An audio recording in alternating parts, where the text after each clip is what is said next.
Rebeldes americanos enfrentaram a maior superpotência militar da época. Numa guerra de desafios terríveis. Para derrotar os britânicos, precisaram de serviços de inteligência. Vencer doenças. E achar novos caminhos de luta para sua causa revolucionária.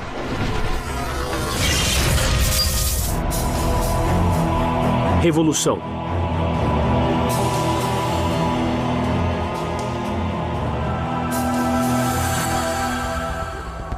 Cidade de Nova York, portal da América do Norte. Hoje é a capital do mundo financeiro. Com população de 8 milhões de habitantes.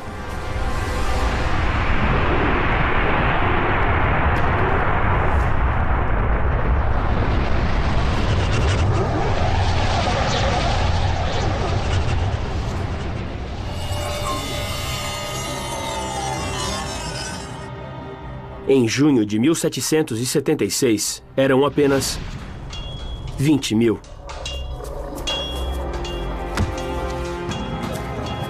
E se preparavam para se defender contra a maior invasão terrestre da história americana.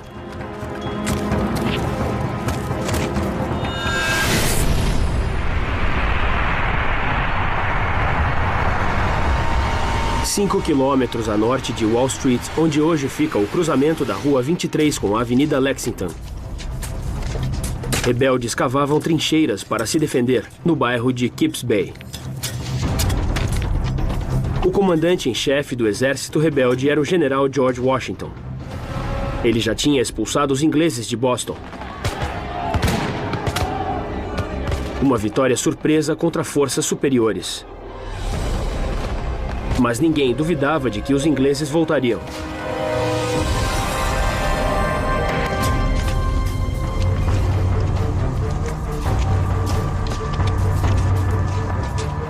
Rapidamente se aproxima a hora.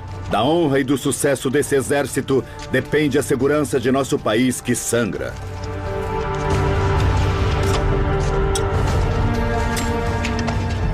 Joseph Plum Martin foi inspirado a lutar sob o comando de Washington. Alistou-se com apenas 15 anos. O jovem agricultor se reuniu a milhares de voluntários não treinados. Nosso exército revolucionário era diferente. Era de uma nação que ainda não era nação de verdade, só começava. E nós enfrentamos a maior superpotência da época. Os inexperientes recrutas de Washington estavam para enfrentar o mais bem equipado e mais poderoso exército do mundo.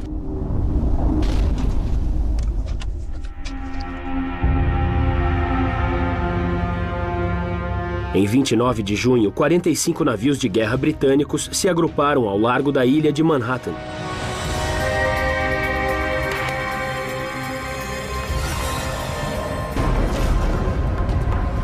Esses navios eram as maiores máquinas de guerra da época.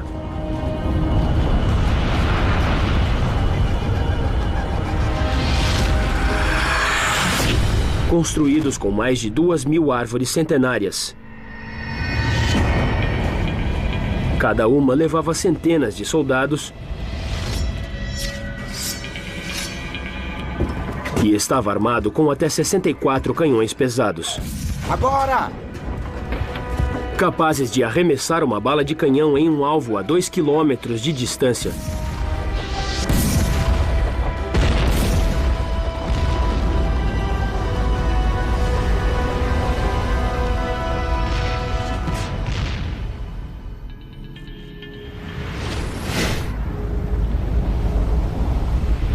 Outros 350 navios já haviam zarpado para se juntar a eles.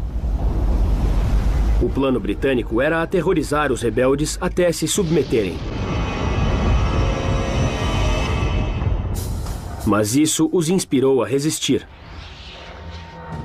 Em 2 de julho, na Filadélfia, foi convocada uma reunião de emergência do chamado Congresso Continental, a recém-formada Assembleia constituída de 50 representantes das 13 colônias. Entre eles estavam radicais como Benjamin Franklin, Thomas Jefferson e John Adams. O que debateram foi nada menos do que uma alta traição, a total independência da Inglaterra. Isso era punido com a morte. Estamos em meio a uma revolução, a mais completa da história do mundo. Era o nascimento da democracia americana. Temos de esperar grande derramamento de sangue para chegar lá. Havia representantes que achavam que os rebeldes não tinham chance. Estamos para desafiar a tormenta em um barquinho de papel.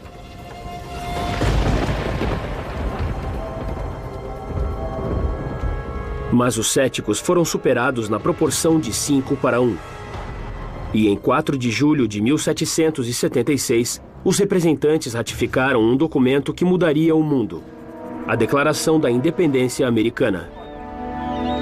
Consideramos essas verdades como evidentes, que todos os homens foram criados iguais e foram dotados pelo Criador de certos direitos inalienáveis.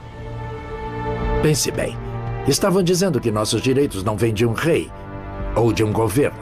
Nossos direitos vêm de Deus. E, além do mais, eles não podem ser tirados, são inalienáveis. Cada grupo, negros, mulheres, gays, todos entendem que a declaração diz que eles também são americanos. Então a declaração é o credo americano. Entre os quais a vida, a liberdade e a busca da felicidade. Você não fica indiferente quando lê essas palavras. E você sente a empolgação de ser parte de alguma coisa muito profunda. Podemos ser livres.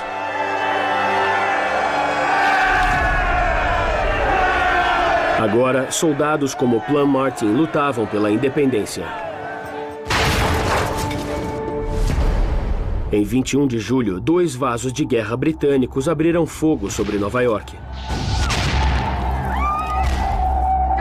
Agora! Deve ter sido um choque.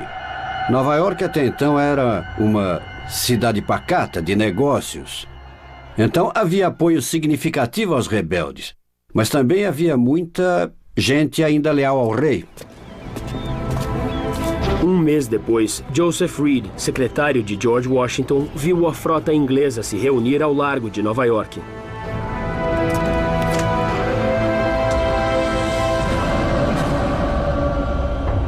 Eram mais de 400 navios, a maior força-tarefa naval inglesa até o dia D. –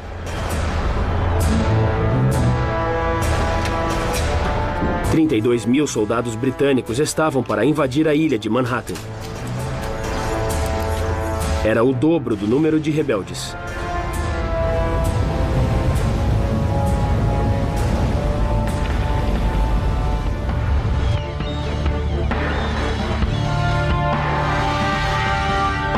Reed ficou aterrorizado.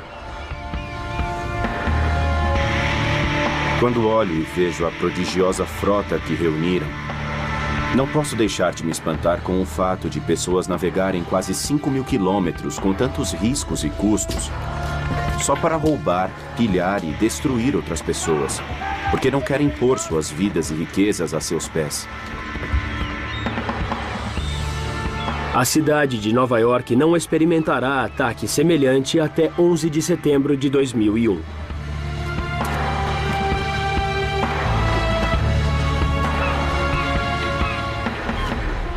Mas os rebeldes acreditavam estar do lado certo. A diferença para mim era que o exército inglês lutava por um rei, mas os americanos lutavam por suas vidas. Plum Martin foi um dos 500 homens de guarda em Kips Bay. Dê uma olhada.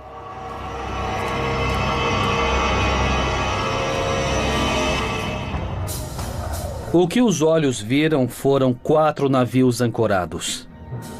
Estávamos ao alcance dos mosquetes deles. Phoenix.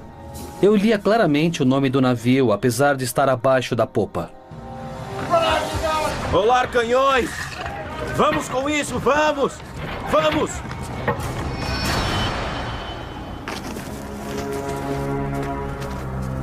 E o ataque começou.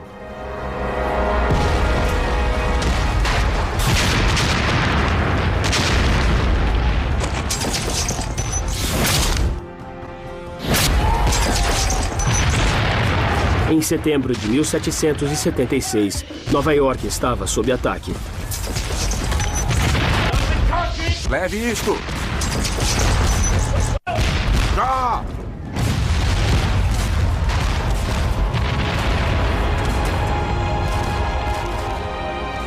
Em uma hora, 2.500 tiros de canhão britânicos esmagaram as defesas rebeldes.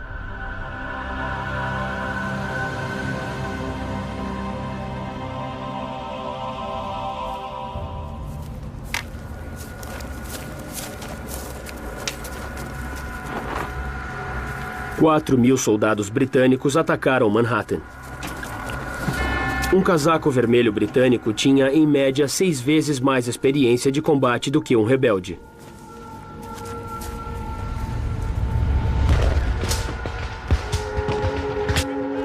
Voltem à formação! O exército de Washington foi vencido. Fiquem recuados! E bateu em retirada por um antigo caminho dos nativos americanos, que se tornará a Broadway. Em 20 de setembro, a cidade ocupada estava em chamas.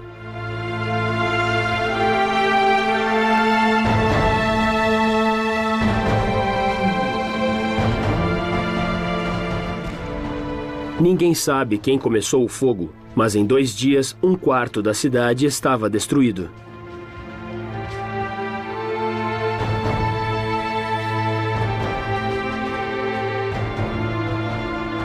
Isso dá a sensação de como as pessoas queriam ser livres, como iam resistir. A cidade incendiada, a cidade ocupada, dá uma ideia de como queriam a liberdade.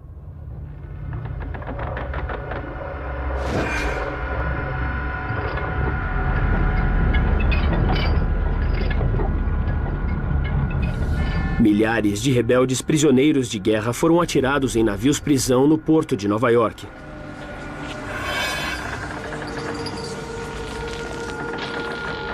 O mais notório foi o HMS Jersey, apelidado Inferno.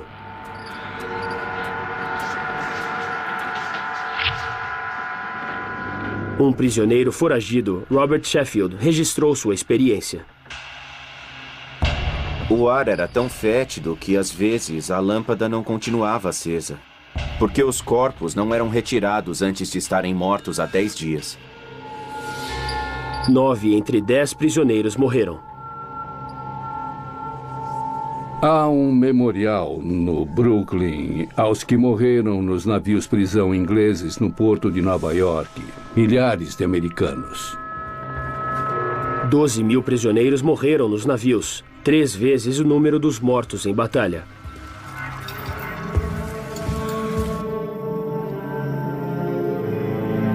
A perda de Nova York foi a primeira derrota de Washington como comandante em chefe.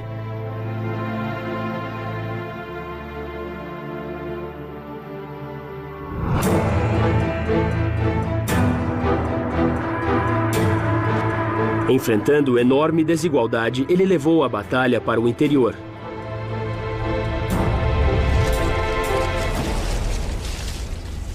Com isso, ele iria revolucionar a guerra no século XVIII, com novas armas, novas regras de combate e um novo tipo de soldado. Vamos matar uns casacos vermelhos. Em junho, um novo exército britânico de 8.000 homens desceu do legalista Canadá.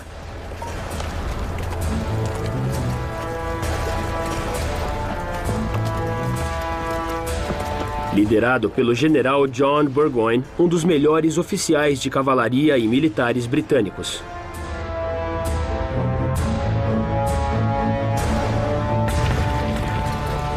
Burgoyne foi para o sul, acompanhando o rio Hudson.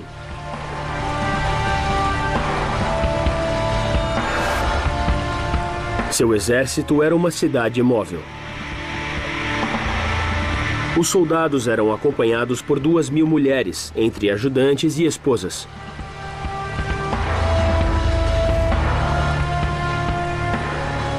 Duzentos carroções de suprimentos levavam 84 toneladas de munição,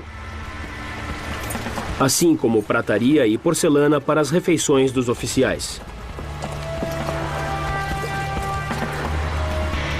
O plano de Burgoyne era simples. Ele caminharia 270 quilômetros para o sul, de St. John, no Canadá, até Saratoga, no interior profundo da colônia de Nova York. Dali, ele se ligaria às tropas britânicas vitoriosas da cidade de Nova York, cortando as colônias em dois. Mas desde o início, o avanço de Burgoyne foi cheio de dificuldades. O problema é que estavam no que podemos chamar de campanha de contra-insurreição, e a passagem deles pelas terras e as ofensas que impingiam aos fazendeiros criavam inimigos em todo lugar. Washington passou a usar uma tática quase sem precedentes na Europa: a guerra de guerrilha.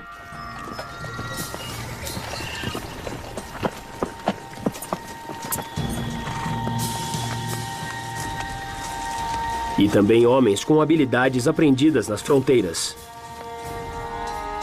Então esse exército se reuniu com milicianos, com lenhadores, com franco-atiradores. E não lutou pelas regras. Os soldados britânicos eram treinados em batalhas campais. Agora enfrentavam franco-atiradores rebeldes ocultos na densa floresta. Seu líder era Daniel Morgan.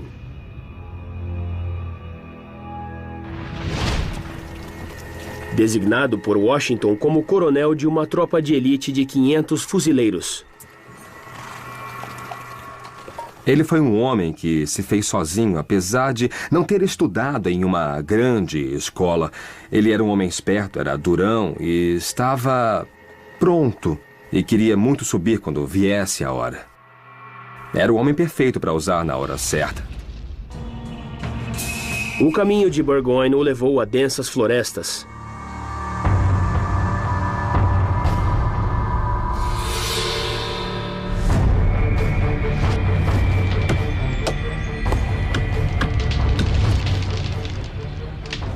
As árvores, antes cortadas para fazer navios ingleses, agora serviam de bloqueio aos rebeldes.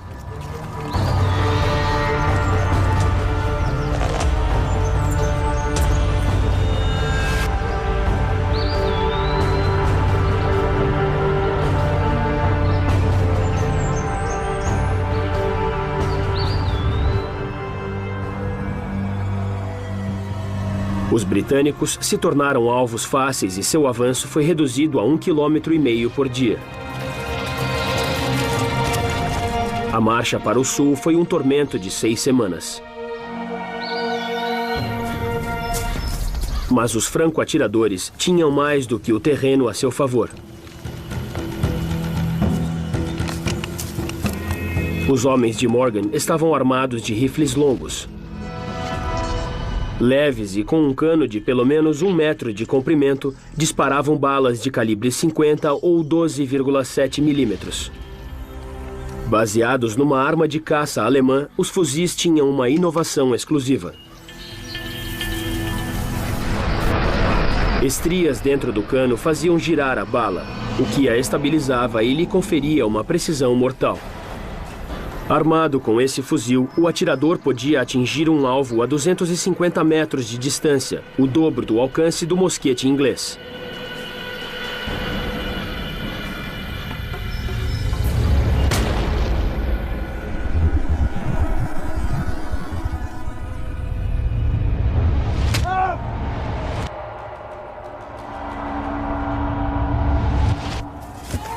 Primeiro, Morgan eliminou os batedores americanos nativos.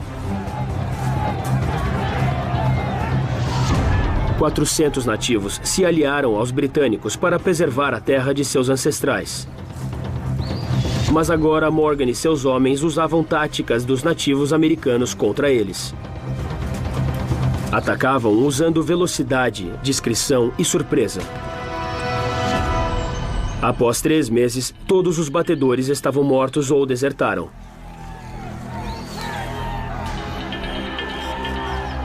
Levaram com eles seu conhecimento do terreno. Os rebeldes passaram a novos alvos, adotando uma tática que reescreveria as regras da guerra. Agora! Em 1777, quando a guerra pela independência entrava no 2º ano, Nova York e outras partes das 13 colônias estavam em mãos inglesas. Na densidade das florestas, os rebeldes passaram a mirar o exército do general Burgoyne.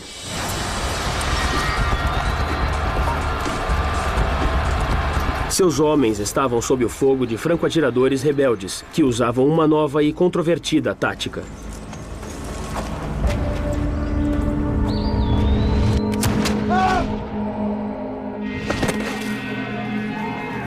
Os 2 exércitos lutaram perto de Saratoga.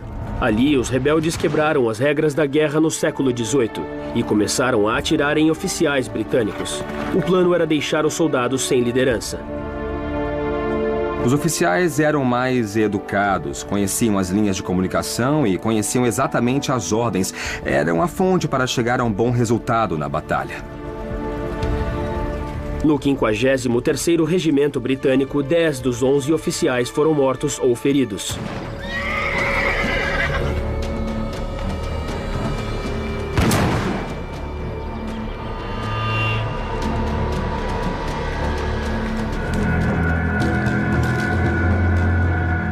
Isso pôs os britânicos na defensiva. Foram reagrupados sob o comando do general Simon Fraser, que liderou o contra-ataque. Daniel Morgan, no comando dos franco-atiradores, agiu rápido. Suba naquela árvore e atire no casaco vermelho montado no cavalo branco. Seu melhor homem era um atirador de fronteira analfabeto irlandês, Tim Murphy.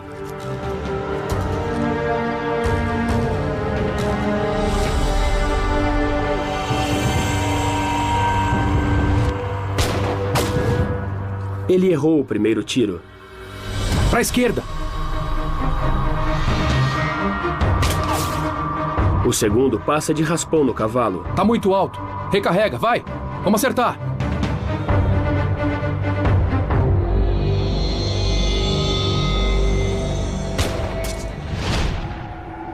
O terceiro tiro foi fatal.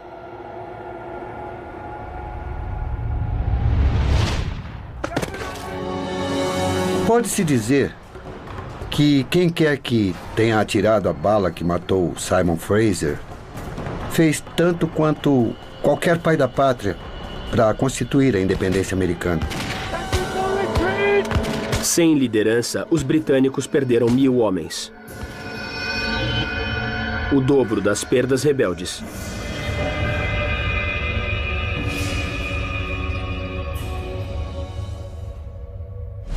Em 17 de outubro de 1777, o general Burgoyne se rendeu.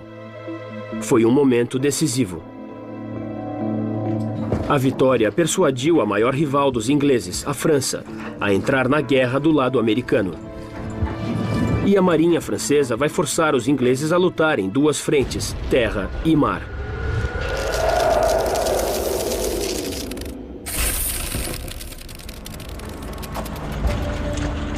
A aproximação do inverno faria o exército de Washington enfrentar seu maior desafio, em Valley Forge, na Pensilvânia.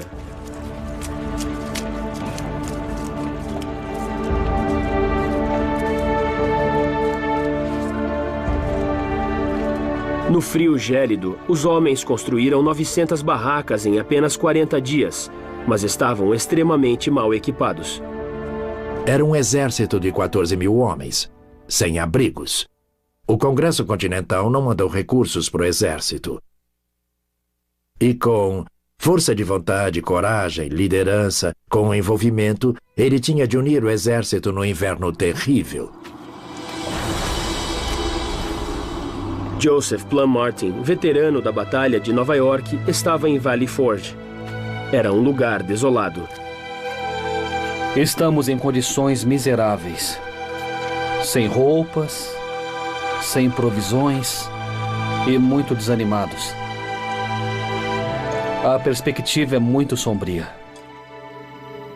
Olha, soldado, vai doer um pouco, mas aperte os dentes.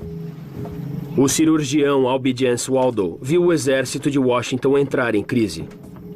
Surpreendentemente sadio, o exército agora começava a adoecer pelo cansaço sofrido na campanha. Se não ficar limpo, vai ter de voltar para cá. 1/5 dos soldados não tinha sapatos. Com pouca água limpa, a disenteria se espalhou no acampamento. Em poucas semanas, 2.000 homens adoeceram e ficaram sem alimentos. Com os últimos 25 barris de farinha, os homens sobreviveram com um mingau, uma mistura rala de farinha e água.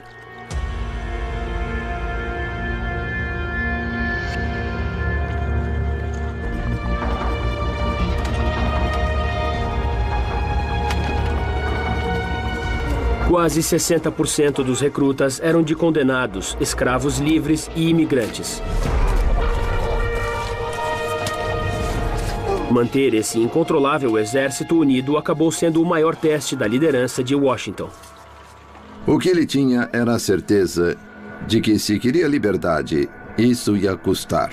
Ia custar sacrifícios, ia custar sangue, em invernos gelados em Valley Forge. Ia custar baixas. O general Washington era um grande general capaz de erguer seu exército em Valley Forge naquele inverno e ainda lutar. Eu gostaria de ter estado lá para lutar por ele. Eu lutaria.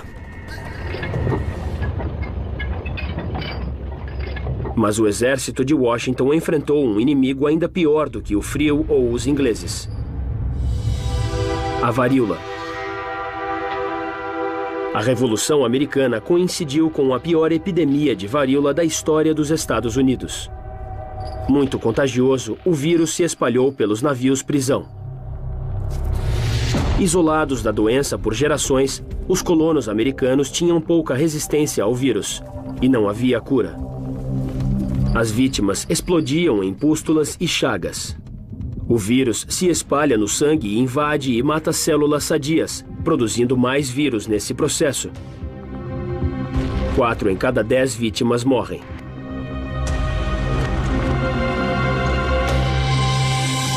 Quando a varíola chegou a Valley Forge, rapidamente se espalhou pelo amontoado de barracas. Tendo sobrevivido à varíola quando criança, Washington decidiu fazer uma aposta. Foi um dos mais ousados experimentos da história militar americana. Seus cirurgiões tinham ouvido falar de vacinação em escravos africanos. Colheram pus de uma vítima da varíola.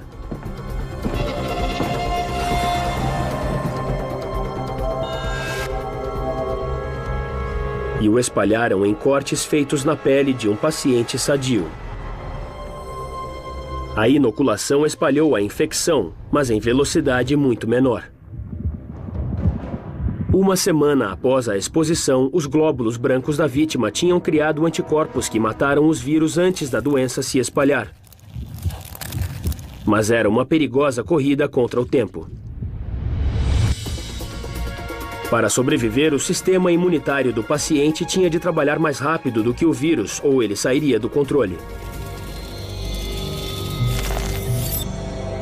1 em cada 50 inoculados morreu.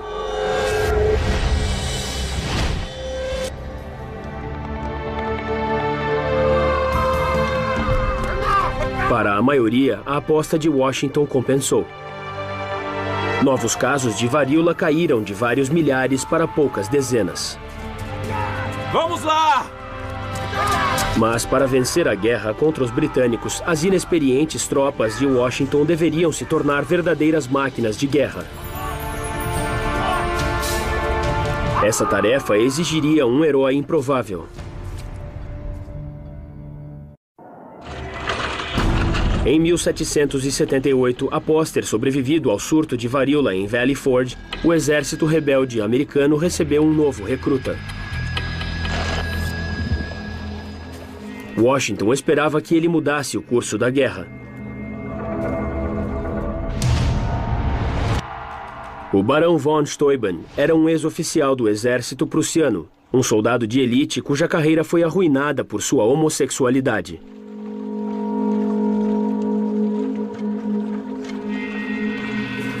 Washington o tornou um dos homens mais poderosos sob seu comando.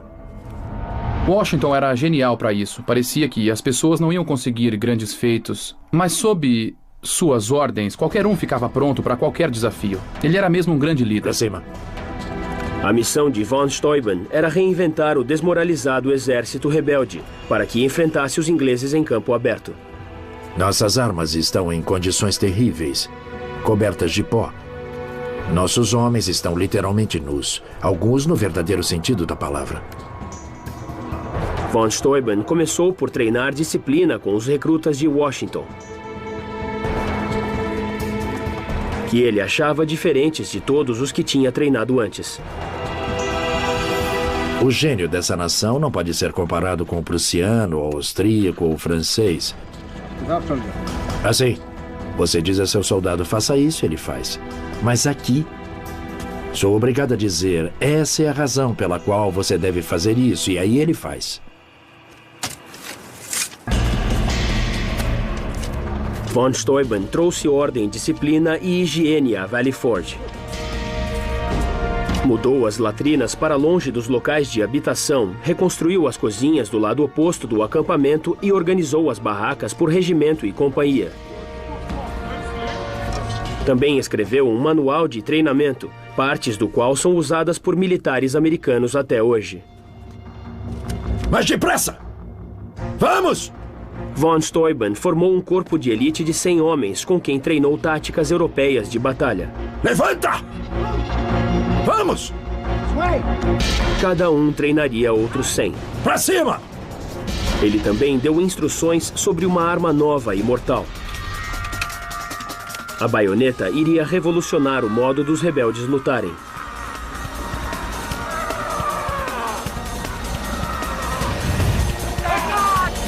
Adicionar uma lâmina a um fuzil tornava possível o combate corpo a corpo sem ter de recarregar. Mas, talvez a coisa mais importante, von Steuben inspirou nos rebeldes um novo espírito. Bem, podemos falar de armas e de como armas mudam a cara da guerra. Isso é totalmente verdade. Mas a maior arma que você terá está bem aqui. Homens como Plum Martin saíram de Valley Forge matadores altamente habilitados. Enquanto eram retreinados, outra guerra secreta estava em curso na Nova York ocupada.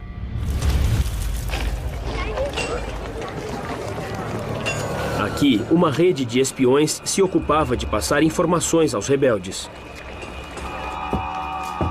Seu líder era o próprio George Washington. Um homem que entrou na nossa história como alguém incapaz de dizer uma mentira, teve sucesso como comandante, em grande medida por sua capacidade de enganar. Um general inglês dirá mais tarde que Washington não venceu seus inimigos, mas os espionou melhor. Essa guerra secreta chegou ao auge quando os aliados franceses corriam para o desastre. Em Nova York, estimava-se que 20% da população continuava leal à coroa. O preço das mercadorias tinha subido até 800%. Uma de cada 5 jovens era prostituta. Para os britânicos, o comerciante Robert Townsend era um legalista. Um membro da milícia legalista que escrevia para a imprensa legalista. Mas para a rede de espionagem de Washington, seu codinome era Cooper Jr.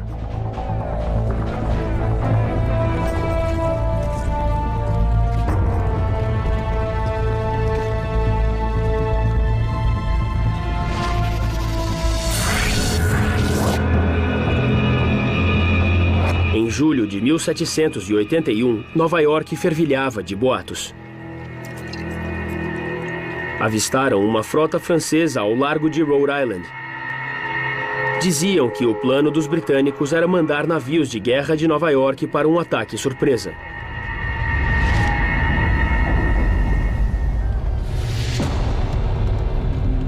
Cooper Jr. devia informar Washington para ele tentar deter a frota britânica. Os espiões usavam tinta invisível, uma fórmula desconhecida dos britânicos.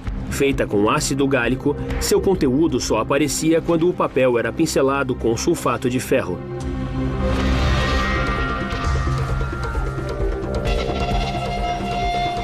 Levem o homem! Não!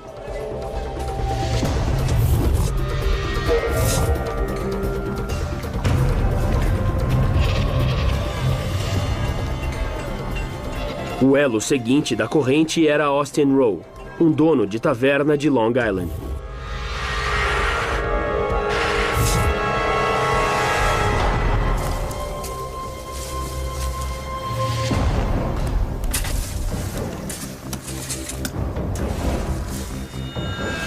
Seu contato, Abraham Woodall, apanhou a mensagem e a enterrou em um local combinado.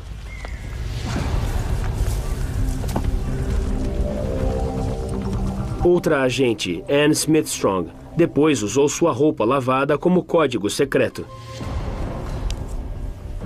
que avisou um marinheiro, que pegou a mensagem e a levou a Washington.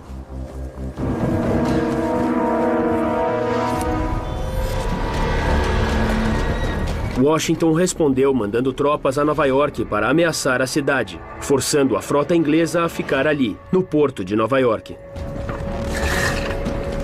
A frota francesa se afastou para fora de perigo e teria um papel crítico na próxima fase da guerra. Agora, apoiado pela frota francesa, o exército de Washington estava finalmente pronto a enfrentar os ingleses em campo aberto. Vamos! Em outubro de 1781, após 6 anos de uma guerra que os ingleses acharam que ia durar 6 meses, a Revolução Americana chegou a seu ápice em Yorktown, Virgínia.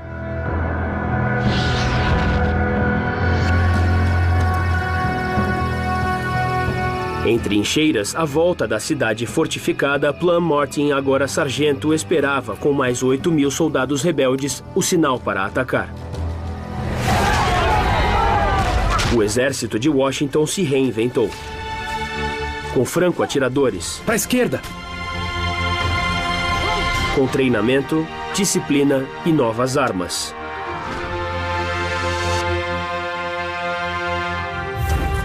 E com uma rede de espionagem que salvou a frota francesa e deu aos rebeldes o domínio no mar.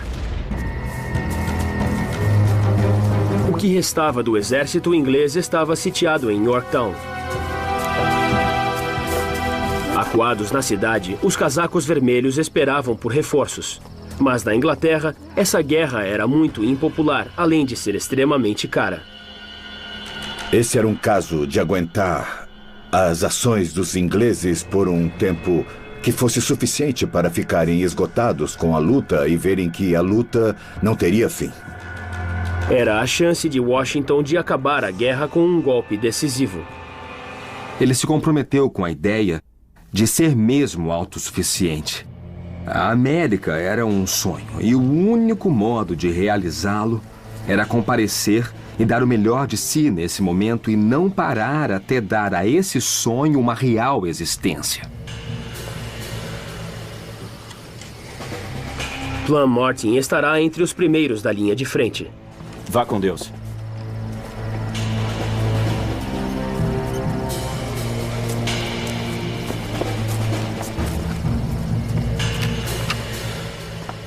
Como está, meu amigo?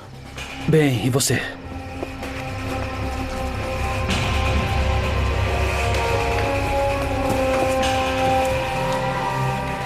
Vou verificar.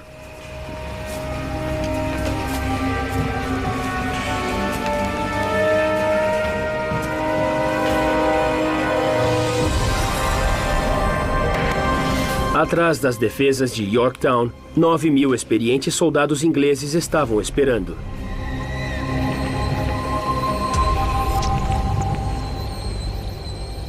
Estavam protegidos por uma série de postos avançados de canhões chamados fortes.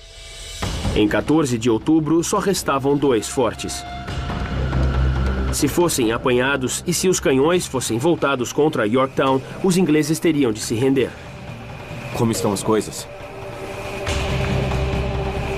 Chegou a hora.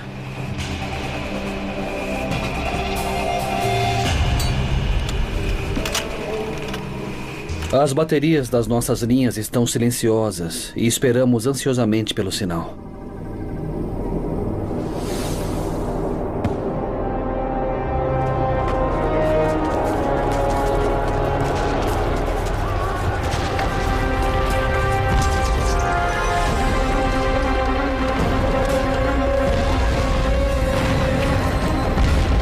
Os rebeldes correram 100 metros em direção às linhas inglesas, sob fogo e uma chuva de granadas.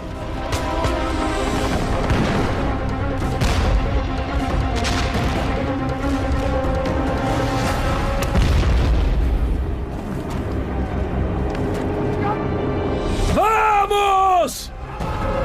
Vamos!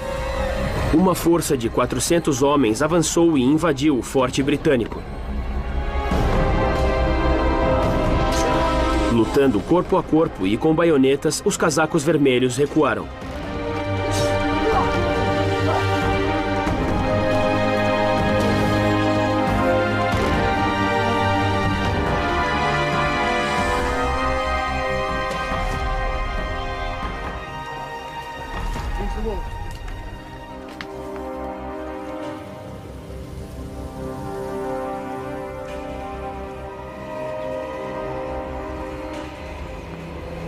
Imediatamente depois que o combate cessou, fui ver o que tinha acontecido com meu amigo ferido.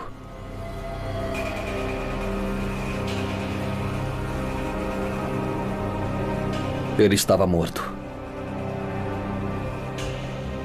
34 camaradas de Martin estavam mortos ou feridos. Mas abriram caminho nas defesas de Yorktown. 2 dias depois, os britânicos se renderam e começaram a negociar a paz. Após 6 longos anos de luta, os rebeldes conseguiram o impossível.